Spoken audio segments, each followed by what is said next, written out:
बिस्मिल्लाहिर्रहमानिर्रहीम। अस्सलाम वालेकुम। उम्मीद है आप सब लोग खैरियत से होंगे। अल्लाह ताला आप सबको खैरियत से रखे, आमीन। आज मैं आपके साथ साग की रेसिपी शेयर करने जा रही हूँ।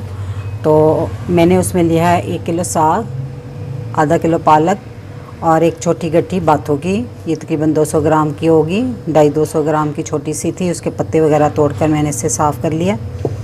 तो इन सब को मैंने अच्छे से धो लिया हुआ। साग बाथों के बगैर भी साग बन जाता है, पालक और साग के साथ। लेकिन यह है कि बाथों के साथ जो इसका टेस्ट होता है वो बहुत लजीज होता है। और मैंने इसलिए थोड़ी सी देर से ये रेसिपी अपलोड करने जा रही हूँ कि मार्केट में बाथू आ जाए। बाथू थोड़ा लेट आता है, साग जल्दी अवेलेबल होता है। तो अब मार्केट में अवेलेबल है, तो मैंने पहले फुर्सत में ही साग की रेसिपी बनाने लगी हूँ आपके लिए। और इसके अलावा मैंने लिए 10-12 जवे लहसुन के और 1/4 कप मैंने हरी मिर्चें काट ली हैं। ये बहुत बारीक हरी मिर्चें हैं, बहुत तेज़ हैं। मसलन 1/4 कप, 1/4 कप हरी मिर्चें हैं। नमक हस्बे ज़रूरत और 4 टेबलस्पून मैंने भरकर आटा लिया है। आम यूज़ करने वाला आटा है। तो ये आप पूरी रेसिपी देखिएगा, मुझसे पूरी वीडियो देखिएगा, तो इसमें आपको पता चल जाएगा ये चीज़ों का मैं इस्तेमाल कैसे करती हूँ। सबसे पहले मैं साग और पालक को बॉईल करूँगी और इसका पानी उतारूँगी। मैंने अक्सर देखा है कि लोग इसका पानी नहीं उतारते। साग में कसैलापन होता है, थोड़ा सा बॉईल करने से हम इसका पानी उतार लें तो इसका टेस्ट बहुत अच्छा हो जाता है।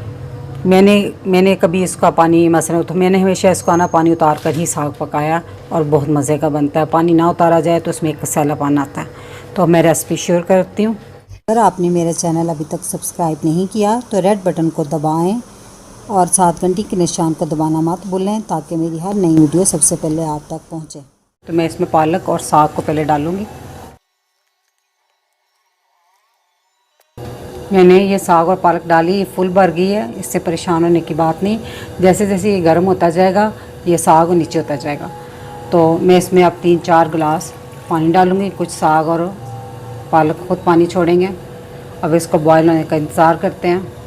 ये देखें साग में उबाल आना शुरू हो गया, तो चम्मच से ऐसे साग को नीचे करते जाएं। जब ये ज़्यादा उबल के आता है एकदम बाहर आ जाता है, बाहर गिर जाता है साग उबाले से। ये देखें काफ़ी कम हो गया। इसे हम अपनी ज़ुबान में कहते हैं हिस गया। काफ़ी हाथ साग ना हिस गया। तो अब मैं इसको ढाँप कर आधा घंटे के लिए दरमियानी आँच पर पकाऊँगी, सिर्फ आधा घंटा। फिर इसका पानी उतार लेंगे। आधा घंटा हो गया साग को उबलते हुए।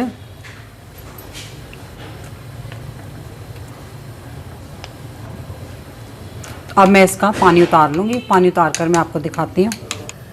ठीक है, मैंने पानी साग का सारा उतार दिया। तो अब हम इसमें पानी शामिल करेंगे, लेकिन दूसरे चूल्हे पे मैंने गर्म पानी रख दिया था, तो मैं इसमें गर्म पानी शामिल करूँगी। देखिए मैंने इसमें थोड़ा खुला पानी शामिल किया, इतना कि अच्छी तरह साग डिप हो जाए। और ये थोड़ा काफ़ी टाइम लेता पकने में। तो अब हम इसमें शामिल करेंगे बाथू। बाथू आपने पहले नहीं करना, बाथू पानी उतार कर इसका इसमें डालना है। हरी मिर्चें और लहसुन,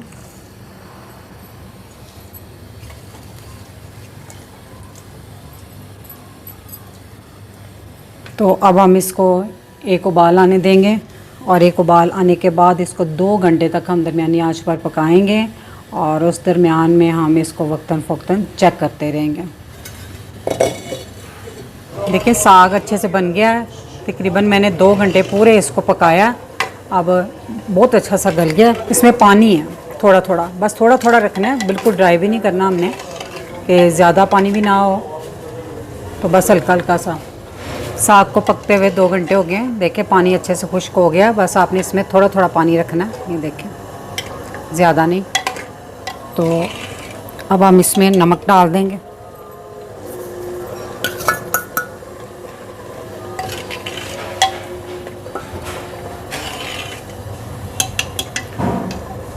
आंच बहुत हल्की कर देंगे।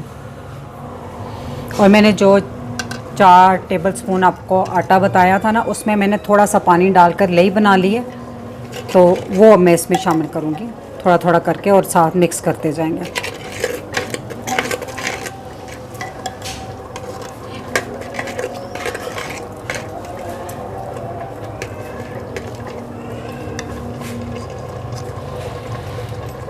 तेज़ी से मिक्स करना है, नहीं तो गुठलियाँ बन जाएंगी। अगर आपने खुश्क आटा डालना है तो फिर आप साग को ठंडा करके डालें।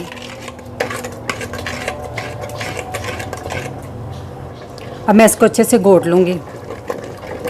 ये देखिए, इससे आप चाहें तो इसको हैंड ब्लेंडर से या जग के ग्राइंडर जंग के अंदर भी डालकर इसको मिक्स कर सकते हैं, लेकिन उससे बहुत ज़्यादा बारीक हो जाता है। इस बात का आपने ख़ास ख्याल रखना है। माशाल्लाह बहुत अच्छा साग गल गया कि इसी से हाथ से ही हो गया। 5-10 मिनट इसको करेंगे ऐसे तो ये हो जाएगा। देखिए मैंने 7-8 मिनट इसको अच्छे से घोटा है, तो ये घुट गया। तो अब हम इसे 7-8 मिनट इसको हल्की आंच पर पकाएंगे। तो उतनी देर जितनी देर इसको मैं दूसरे चूल्हे पर रख देती हूँ, उतनी देर हम तड़का तैयार कर लेते हैं। मैंने आधा कप ऑयल लिया और आप इसकी जगह नॉर्मल घी, देसी घी कुछ भी यूज़ कर सकते हैं। 1 टेबलस्पून भरकर अदरक का पेस्ट ऐसा कुटा हुआ है और 1 टेबलस्पून लहसुन है, इसको भी मैंने कुटा हुआ है। या इसको कुटा हुआ लें या इसको चॉप कर लें बारीक बारीक, पेस्ट नहीं लेनी। तो अब हम इसमें डाल लेंगे।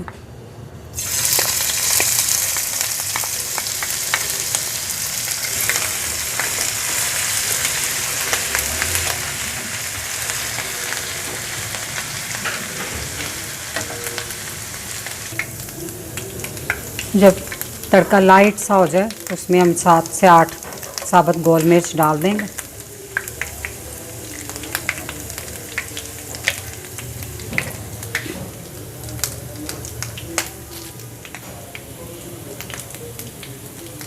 तड़का रेडी है, अब इसको हंडिया में हम डाल देते हैं।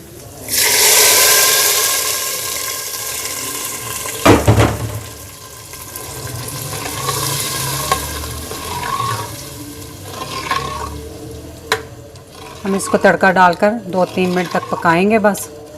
अगर आपको नमक मिर्च साग में हल्की लगे